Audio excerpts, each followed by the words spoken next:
That's not your room, sir. Maybe check the third-party app you used. The sentence didn't land like a question. It landed like a verdict, delivered in a tone dipped in contempt and ice with a fake smile. And it echoed across polished marble floors, glass walls, and stunned silence. The woman behind the counter didn't blink as she said it. Her name tag read Candace, block letters, all uppercase like her tone. Jamal Cole didn't move. He stood there in a charcoal shirt, sleeves rolled just enough to show quiet forearms. Not flex-adjusted, simple jeans, black loafers, no luggage, just a leather folio in his left hand. He looked like a man in transit until you looked closer. Then he looked like the man who owned the airport. But Candace didn't look closer. She barely glanced at his ID. Didn't even scan the platinum card. To her, Jamal wasn't a reserved guest. He was a black man with confidence in that, apparently, was enough to trigger suspicion. Sir, I'm going to need to verify this again. This suite is usually booked by, executives. The hesitation in her voice wasn't clumsy. It was calculated. She wanted the room to hear her. Across the lobby, a couple paused their check-in. A concierge looked up from her screen, and near the elevator, a teenager lowered her phone and started filming. Jamal remained still. His voice, when it came, was low, measured, too calm to be harmless. You have my ID. You have the confirmation. So the problem is, Candace forced a smirk. Just standard protocol, sir. Can't be too careful these days. You'd be surprised what people fake. The word people did all the work. Before we continue, where are you watching from? Drop your city or country in the comments below. And if you believe in dignity and justice, hit like and subscribe. These stories spark change, and we're glad you're here. Now, back to Jamal. He didn't flinch, didn't raise his voice, didn't plead, because this wasn't new. At 27, he had stood in a different hotel lobby in Philadelphia, same look, same tone, same lie. That time, he slept in his rental car. Now, 15 years later, he had built a hospitality empire stretching across 6 cities. And today, he had walked into his own flagship hotel as a test. No assistant, no branding, no red carpet, just to see if his name was respected. Or just invisible. Candace leaned forward now, voice louder, almost performative. Sir, unless you can provide a business card or proof of company connection, I'll have to cancel this booking. We can't hold high-tier suites for unverifiable guests. Behind her, the manager on duty stepped out from the office. And that, right there, was the moment the test began to fail net for Jamal. But for them, he wasn't surprised. Not by the tone, not by the second guessing, and definitely not by the look that said, you don't belong. Jamal Cole had lived this story before. Too many times, in too many lobbies that claimed luxury but practiced exclusion. And now here he was standing inside the Aurelius, the pride of his hotel group, a flagship property designed down to the scent in the air, and still being treated like a trespasser. Candace didn't recognize the irony. She didn't recognize him at all, which, ironically, was the point. This morning, Jamal had chosen simplicity on purpose. Dark JEANS linen shirt, no logo, no entourage, no booking agent, no digital assistant confirming on his behalf. Just him, a quiet man with a confirmed reservation under his real name. Mr. Cole, do you have a company badge? Candace's voice returned at this time with that tired customer service tone. That meant I've decided what box to put you in. Jamal tilted his head. Did the system verify the name and suite?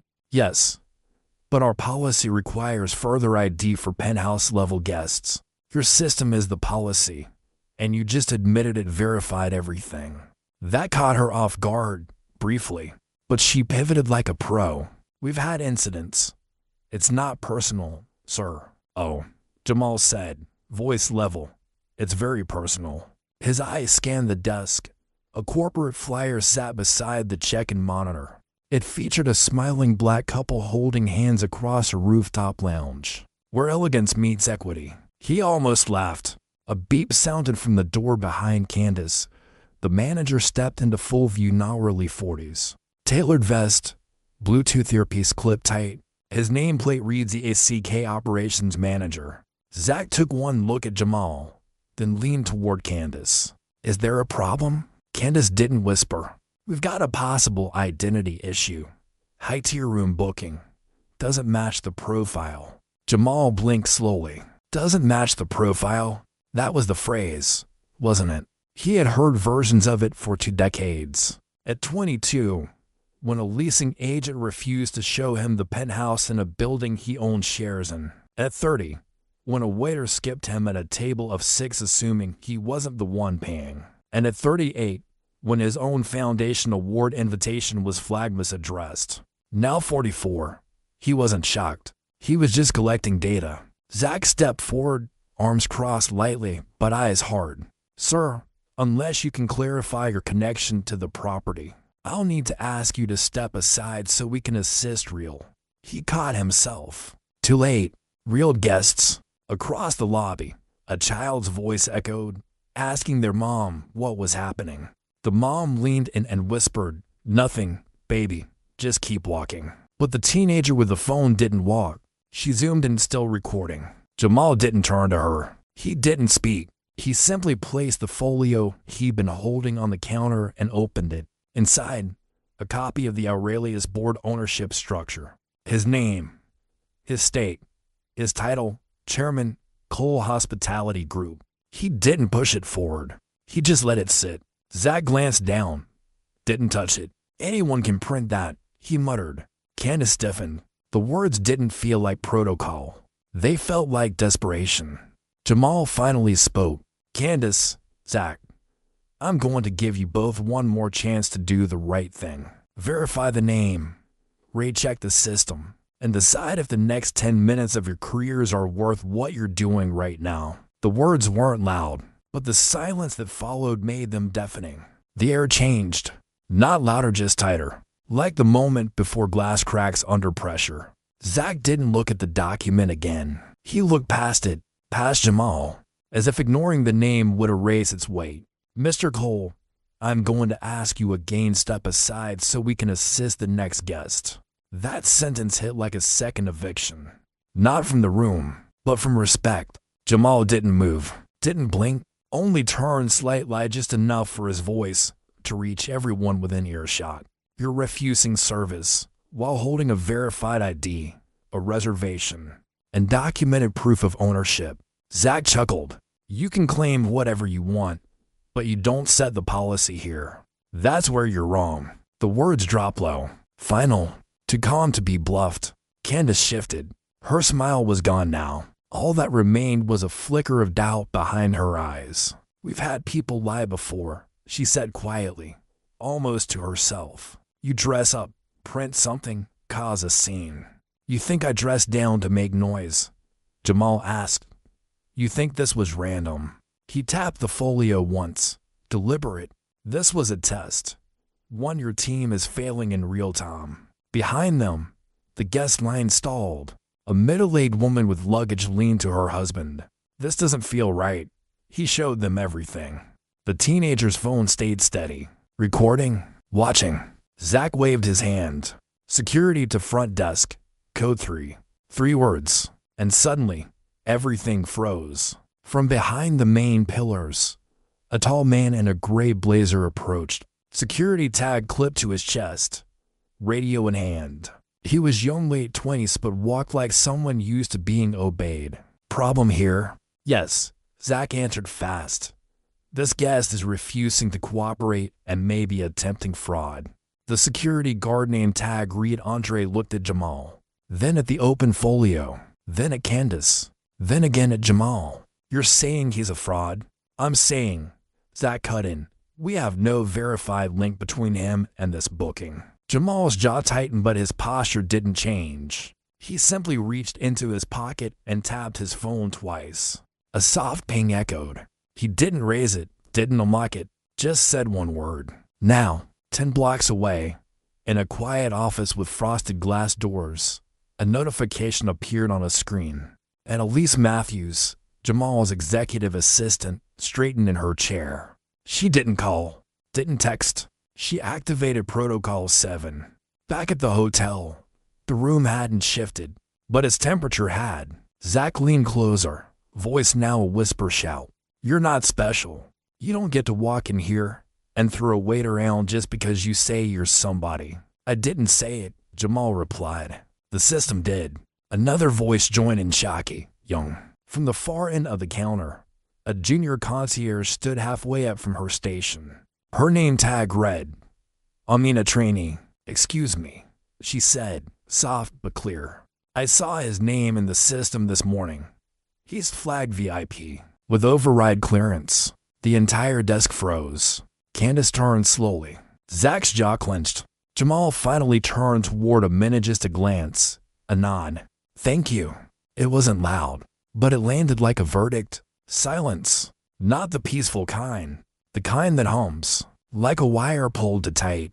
Amina had just spoken, and in a single sentence, the spell of doubt cracked. Flagged VIP with override clearance. It didn't come from a phone call. Didn't come from a badge. Came from a voice too young to fake it. Zach didn't turn toward her. He just stared ahead. Candace did turn, but only slightly, like a ship refusing to face the wave. Andre, the security guard, shifted his stance. Zach, he asked quietly, want me to step back? Zach didn't answer. His lips pressed together, but not in thought. In panic, Jamal, meanwhile, hadn't moved. Still in the same stance, still beside the folio, still steady. Then, slowly, he picked up the document and closed it like a book he'd already read 100 times.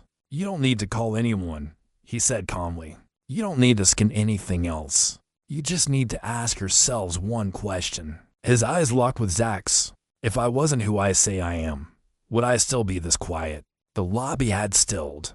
Phones lowered, then rose again. The teenager's camera zoomed. Because people pretending to be powerful, he added. They yell, they threaten, they panic. But people who are powerful, wait. Candace took a half step back. Her heel caught the edge of the mat. No one help. You're bluffing, Zach said, finally. This is theater. No, Jamal answered. This is restraint. He turned slightly to the guests now watching. A couple by the marble column whispered. A man in a suit whispered to his wife. He is handling this like a CEO. A pause. Then Jamal spoke again, not to Zach or Candace, but to the room. Do you know how many rooms I've walked into where I was assumed to be the help? How many check-ins I've waited through, invisible? How many of you have? Someone near the elevators muttered, too many. Another nodded, a voice from behind. That's why I film now. Jamal turned back to the counter. Candace, Zach, you're not losing control because I raised my voice. You're losing control because I didn't. Zach's breathing had changed, and Candace's voice, when it returned, barely held together. Sir, it didn't mean any offense. It's policy. A soft sound cut through her excuse. A ding. The desk monitor lit a Penternal system override. Cole Hospitality Group executive arrival confirmed.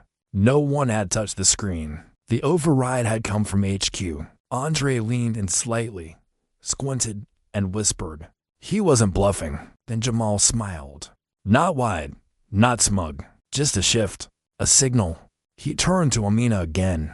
What's your name? Amina, she said, voice shaking. You spoke up when no one else did. That matters. I just said what was true, she said quietly. And in places like this, that's everything. It started with a whisper, then a phone click, then another. And suddenly, the lobby wasn't a lobby anymore. It was a witness box. The first guest to speak was a woman in her 50s, blazer sharp, heels sharper. She stepped forward, camera already filming. Gan said flatly, you told him he didn't look the part. That says more about you than him. Her name would later be quoted in articles as Dr. Celeste Hart, visiting speaker from Georgetown Law. Beside her, a younger man held his phone, high screen glowing red. TikTok live, he muttered, 30 people watching. Make the 31. Candace tried to wave it off. This is private property. You can't just film. Celeste cut her off. Wrong. This is a public-facing business, and right now, it's a public disgrace. The front desk, once the center of control, now felt like a stage and not one Candace or Zach had rehearsed for. A mother holding her daughter's hand leaned in from the elevator bank. Is he the owner? Yes, someone whispered back. Then why are they treating him like this? No one had an answer. Behind the marble columns, another voice rose. They did this to my brother last year, same chain. I knew the name sounded familiar. The hum of voices grew, not chaotic or coordinated, like something long dormant now reawakening. Zach glanced toward security toward Andre, but Andre didn't move. He simply stood, one hand on his radio, the other holding a notepad. You want me to log statements? He asked quietly. Zach didn't answer, because Zach was no longer in charge. Not of the desk, not of the moment, not even of himself. Then came the flipsmall, sharp, irreversible. A teenager stepped out from the crowd. It was the same girl who had been recording since the start. She wore a hoodie, baggy jeans, and no fear. I have the whole thing, she said, from the first light of the override. And who are you? Candace snapped. Guest. Human, your wake-up call. Jamal didn't smile, didn't gloat. He just watched, because for once, he didn't have to explain himself. Then, from the side, a man in uniform emerged, an off-duty employee, judging by the badge clipped to his hoodie. Y'all don't know who that is? He asked Zach, genuinely confused. He signed your paychecks, man. A collective gasp, a camera flash. Celeste stepped forward again. It's not about if they know, she said. It's about what they assumed before they asked. Jamal finally broke the silence. Not with a threat, not with a flex, but with a question. How many of you have been in a room where someone looked at you and decided you didn't belong? Hands rose, quietly, powerfully, from every corner of the lobby. Guests, staff, even Andre, the security guard, gave a single nod. Jamal turned to Zach. This is no longer about my booking. This is about your culture. Zach swallowed hard. For the first time, his hands trembled. You're shaking, Jamal said quietly. But it's not me you fear. It's accountability. The elevator chimed. It wasn't loud, but it sliced through the noise like a gavel. From inside stepped a woman in a navy pantsuit, phone to her ear, stride sharp like judgment. Her badge read, Victoria Langston, Regional Director. Her eyes swept the lobby like it was a battlefield, then landed on Zach, then Candace, then Jamal. What is going on here? Candace moved first. Ms. Langston, thank God, he's claiming he owns. He doesn't claim. Amina cut in. He is. Victoria paused, looked at Amina, then at Jamal, and then something flickered, a half recognition, a memory not quite matched. Sir, can I speak with you privately? She asked, voice tight. No, Jamal said evenly. You'll speak here, with them, with everyone watching. She straightened. We're trying to contain a disruption. If this is a misunderstanding, the disruption, Celeste Hart interrupted. Is you? Excuse me, Victoria snapped. Excuse, Celeste said flatly, but not forgiven. Jamal stayed centered. He hadn't raised his voice, not once, but the room still bent around him. Victoria took a slow breath, then turned to Zach. How bad is this? He showed up claiming status. Zach muttered, no pre-check, no badge, just documents. Documents, she asked. A folio, Candace added, could have been printed at Kinko's. That's when the air snapped. Andre, still by the desk, stepped forward. Enough. Everyone turned. I've been quiet, professional, but what I'm seeing here, it's not policy. It's profiling. He didn't threaten, didn't lie, just stood here and got humiliated. That's not your call, Victoria said sharply. You're right, Andre replied, but it is my conscience. Jamal nodded once, just slightly. Victoria glanced again at Jamal, then at the crowd forming around him. Let's not dramatize this. We'll review procedures internally. Jamal tilted his head. Internally? You insulted me publicly. You dismiss proof, silence truth, and activated security over suspicion.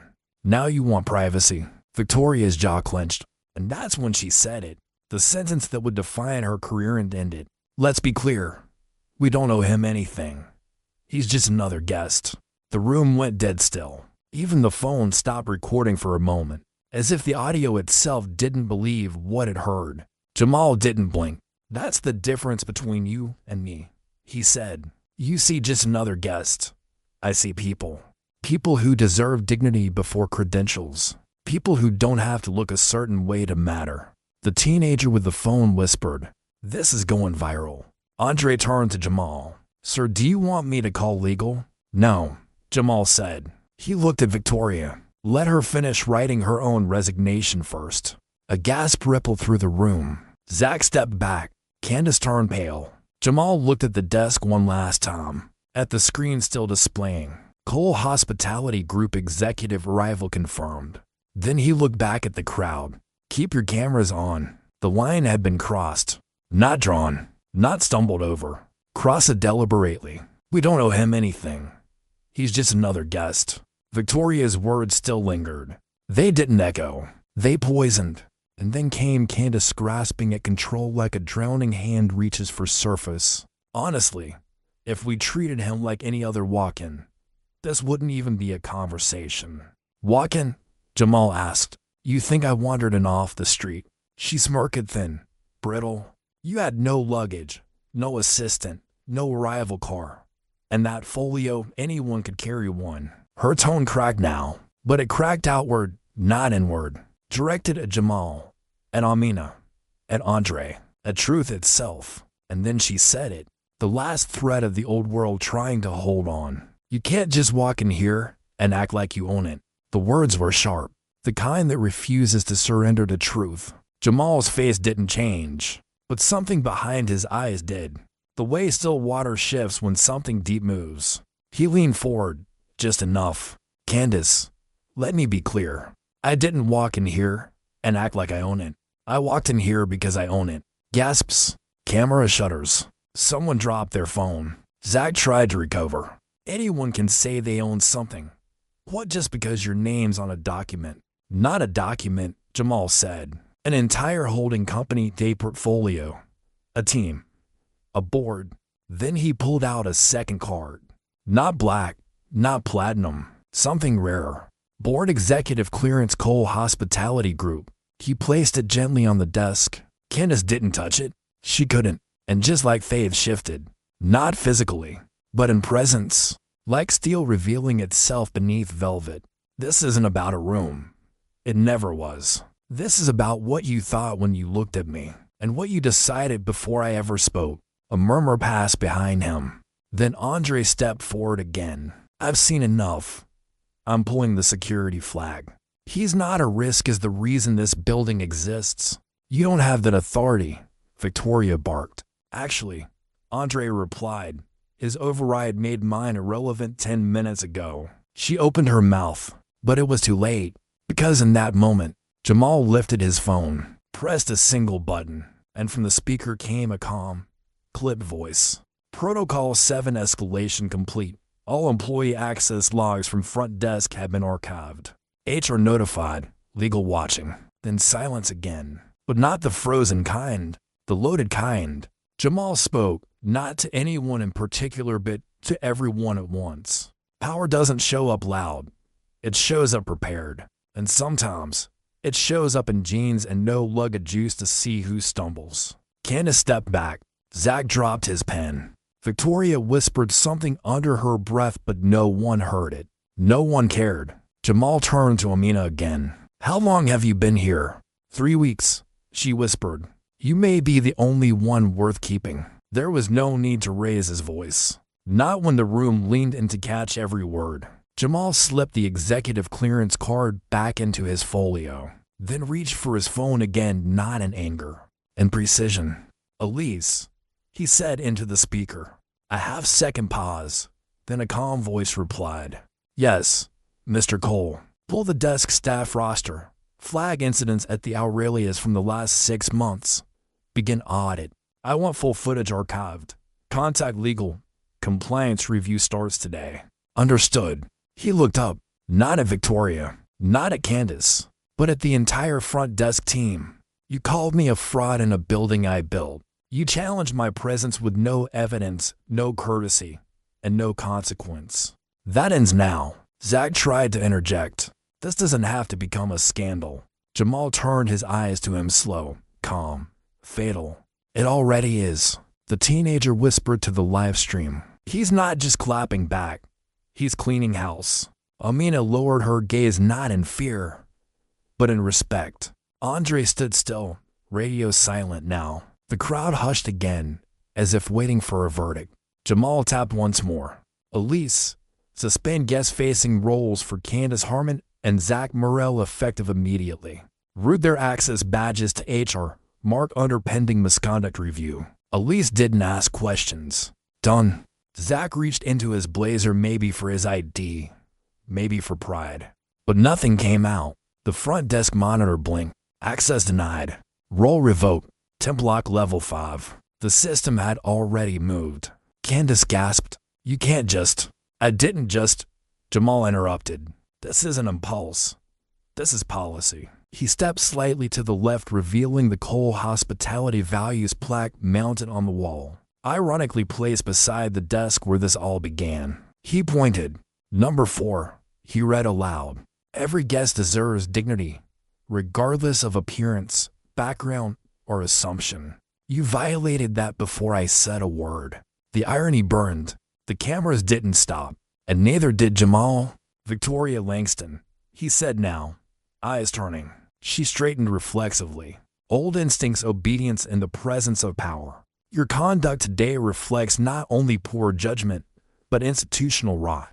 You saw the mistake and chose to defend it, not correct it. Victoria opened her mouth, but Jamal lifted a hand, and that was enough. You will vacate your position by 5 p.m. today. Elise will oversee the transition. No appeal, no second chance. Just the sound of something old collapsing. A man in the back murmured, "That's how you hold power. Someone else. That's how you protect it." The energy in the room shifted, not just fear or awe, but clarity. Jamal wasn't angry. He wasn't vindictive. He was surgical. And this wasn't revenge. It was reform. He turned, once again, to Amina. Starting tomorrow, you'll shadow the guest relations director, full-time. You don't just follow rules. You understand them. Amina's eyes widened. Her hand rose to her chest like she'd just caught breath after being underwater. Thank you, sir. Don't thank me, Jamal replied. Earn it. Then he looked around the room, every guest, every staff member. Let this moment be remembered, not for the mistake, but for what we chose to do once it was visible. The lobby lights didn't flicker, but somehow, everything felt brighter. It wasn't Jamal who changed. It was the lens, the one people now viewed him through, and the one he no longer had to control. Behind the front desk, the main screen usually reserved for weather updates or event listings flickered once, then changed. A logo, Cole Hospitality Group. Beneath it, welcomes our founder and chairman, Mr. Jamal Cole, the Aurelius flagship property. Gasps, louder than any confrontation that had come before. Phones rose again. Even those who had doubted now recorded with trembling hands. One guest whispered, "Oh my God, we just watched history." Another, "He's not just a guest. He's the name on the building." Zach stepped back so far, he hit the brochure rack. Pamphlets spilled to the floor like old lies. Candace covered her name tag with her hand as if it could hide her decisions. Victoria turned away from the screen, but it was too late. The broadcast had begun. From every smart display in the lobby to tablets at concierge desks, to room service tablets upstairs, the override took hold. A video auto played, a recent shareholder update featuring Jamal. In it, he stood on the rooftop of the Aurelius. Same calm tone, same rolled sleeves. But now, in full clarity, our vision is simple. Hospitality without hierarchy, where guests feel honored, where difference is not disruption, and where every interaction reflects our values, not our bias. A collective exhale spread across the room, not from relief, from recognition. They'd seen this man before in emails and articles and visions. They just hadn't expected him here. Not like this. Not so human. Jamal watched the screens for a beat, then turned to Andre. Begin soft protocol reset. All staff in this building get diversity and equity retraining. Mandatory. Any pushback route straight to me. On it, Andre said. He wasn't just security now. He was part of a system finally correcting itself. The guests began to murmur, not in gossip, but in support. A father leaned to his son. You watching this? That's what leadership looks like. The son didn't speak. He just nodded. Phone still rolling. Then Amina, voice still trembling, but standing taller now, tapped the intercom. Front desk to all departments. Chairman Jamal Cole has arrived. Protocol Elevation Alpha. Full honors. A pause. Then replies. Concierge. Confirmed. Housekeeping. Confirmed. Executive lounge. Confirmed. Even the kitchen staff chimed in. Chef Marcel. Coffee is brewing, sir. Jamal chuckled softly. The first laugh anyone had heard from him all day. Not because things were fixed, but because people were finally listening. Victoria stepped forward one last time. I made a mistake, she said quietly. I followed the policy, not the principle. Jamal nodded once. Policies are only as strong as the people enforcing them, and principles only matter when they cost you something. He didn't ask for an apology. He didn't need one. The truth had already spoken louder. Then Jamal turned back to the guests, to the phones, the eyes, the expectations. You came here for comfort, for class, for clarity. And today, you got something else, transparency. I hope you keep holding us to it. The next morning, the Aurelius didn't just open its doors. It reopened its identity. No press conference. No damage control PR. Just action. Candace's badge was turned in before sunrise. Zach's name removed from the system, even the email bounced back. Victoria. Her corner office now displayed a temporary plaque. Under leadership transition excellence only beyond this point. But what mattered wasn't who was gone. It was who remained. Amina stood behind the desk, now not as a trainee, but as acting guest relations liaison. Same blazer, new posture. No longer small, no longer quiet. Guests approached her like they already knew her. Because, in a way, they did. Her moment of truth had gone viral. And Jamal, he didn't leave. He stayed. He spent the night in the very suite they'd tried to deny him. Ordered room service at 2 a.m. Tipped 100%. And at dawn, he took a walk through the lobby, not for inspection, but for intention. He greeted every housekeeper by name, every valet, every bellhop, and when he passed Amina, he didn't say good job. He said, you changed more than policy yesterday. You changed tone. She didn't know what to say, so she just nodded and got back to work.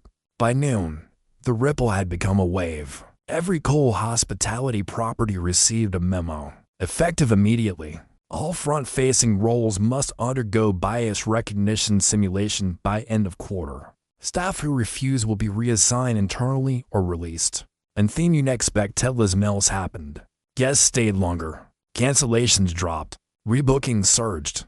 People didn't just want luxury anymore. They wanted to be part of accountability. CNN ran the story. So did BET, Forbes, and even BBC Africa. But it wasn't the outlets that mattered.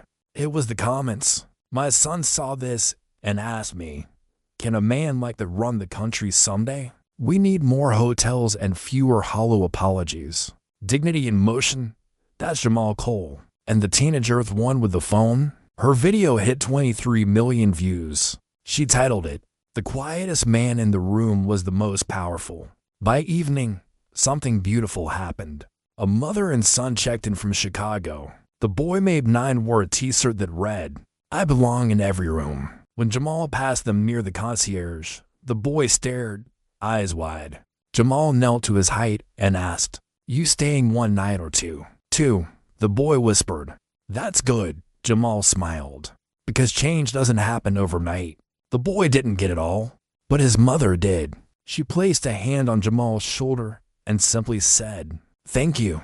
Upstairs, and the suite once denied to him. Jamal stood by the window. He looked out over the skyline, not to admire it, but to remind himself of the work ahead.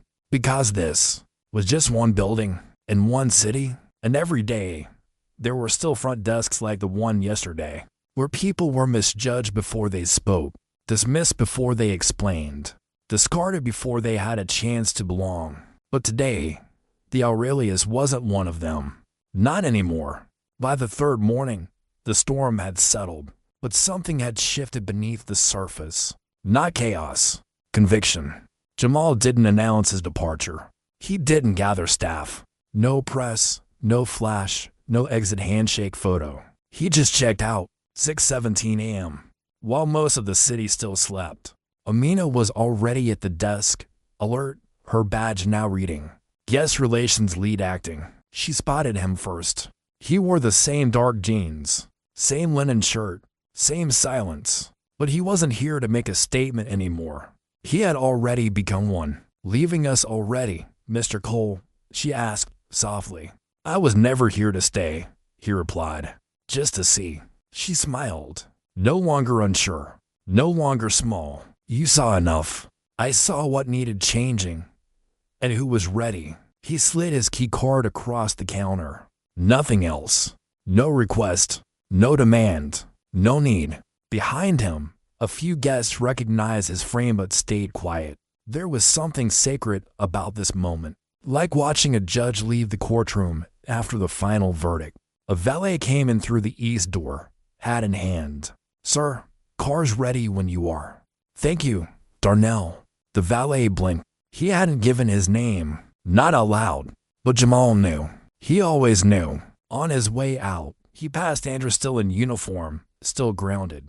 They didn't shake hands. They exchanged something heavier. A nod, one that said, I saw you stand when others folded. Now it's your watch. Outside, the air was crisp, the city waking slowly. Jamal stepped into the car driver waiting, silence held. As the doors closed, he looked up once at the building, the Aurelius. It still stood proud, but now it stood different. Not because the marble was cleaner, not because the policies were rewritten, but because someone had walked in, uninvited, unannounced, unapologetic, and made the invisible undeniable. Inside the hotel, Amina clicked into the internal system. An email had just been scheduled auto-release, 6:45 a.m. Subject, the standard we now uphold. From Jamal Cole. To all staff Cole Hospitality Group. Power is not how loud you speak. It's how many rise when you choose to stay silent.